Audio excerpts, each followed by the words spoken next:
विवाह के बाद शिल्पी जब पहली बार मायके आई तो माँ ने इत्मीनान से बैठकर बेटी का हाल चाल पूछा। ससुराल में सब कैसे हैं, सास ससुर का स्वभाव वगैरह वगैरह।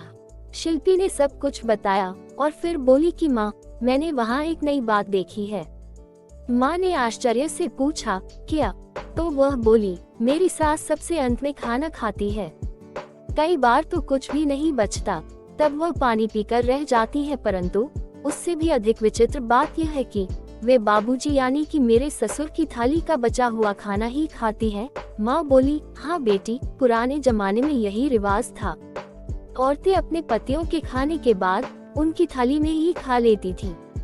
कहा जाता है कि जूठा खाने से प्यार बढ़ता है, लेकिन माँ, आप तो ऐसा नहीं करती और पापा भी थाली में कभी जूठन नहीं छोड़ते। अब समय बदल चुका है बेटी, और हम लोग शहर में रहते हैं। गांव में ये चलन अभी भी है, परंतु तुझे क्या, 2 दिन बाद तो तुझे शेखर के साथ मुंबई चले जाना है। छोड़ इन बातों को, माँ ने कहा। तो शिल्पी बोली, हाँ मुझे क्या। लेकिन मन ही मन उसने कुछ निश्चय किया।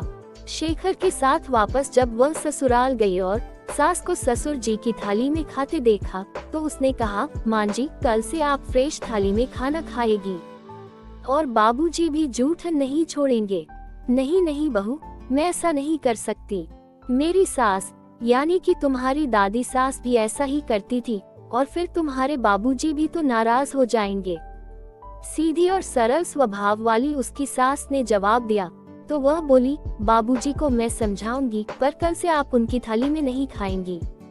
शिल्पी का देवर वही खड़ा सास बहू की बातें सुन रहा था। बोला, भाभी, माँ का ऐसा करना मुझे भी बहुत बुरा लगता है। हम तो इन्हें समझाते समझाते थक गए हैं। आप यदि सफल हो गई तो क्या, आज रात को ही देख लेना, हंसते हुए उसने कहा। रात को सबके खाना खाने के बाद जब ससुर जी ने अपनी थाली शिल्पी की सास को दी तो शिल्पी ने उन्हें नहीं कहने का इशारा किया। उसकी सास भी शायद अब यही चाहती थी, सो अपनी हिम्मत बटोर कर बोली, मैं इस थाली में नहीं खाऊंगी। आपने जो खाना छोड़ा है उसे गौ माता को खिला दूंगी। पत्नी की बात सुनकर ससुर जी चिल्लाए, तेरा दिमाग तो ठीक है ना, बरसों से चली आ रही परंपरा को तोड़ देगी। अब शिल्पी बोली, बाबूजी, आप एक बार अपनी थाली देखिए, इसमें आधी रोटी ही बची है और सब्जी के नाम पर आलू के 2 टुकड़े। पहले क्या हुआ मैं नहीं जानती, लेकिन इस उम्र में तो मां जी को पूरी डाइट मिलनी ही चाहिए।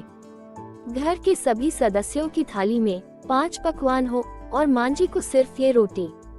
ये कैसा न्याय है? पर ये रिवाज तो सदियों से चला आ रहा है। ससुर जी थोड़े नर्म स्वर में बोले तो शिल्पी की हिम्मत बढ़ी और बोली, बाबूजी, पहले हम चिट्ठी द्वारा समाचार देते थे। टेलीफोन आने के बाद चिट्ठी पत्री बंद हो गई, फिर मोबाइल फोन आया तो घर के हर एक सदस्य के हाथ में फोन आ गया। ऐसा होगा ये आपने तो नहीं सोचा था, पर हुआ ना। बाबूजी, जो बरसों से चला आ रहा है उसे हमें ही तो बदलना है। अब तो मां जी भी बहू से सास बन गई हैं। अब तो उन्हें उनकी मर्जी का खाना खाने का अधिकार होना ही चाहिए। हाँ बहू, शायद तुम ठीक कहती हो, अभी भी शायद। ससुर जी की बात पर शिल्पी का देवर हंसते हुए बोला तो सभी हंस पड़े। उस दिन के बाद से शिल्पी की सास भी अपनी थाली में सबके साथ बैठकर खाना खाने लगी और ससुर जी ने भी झूठन छोड़ना छोड़ दिया।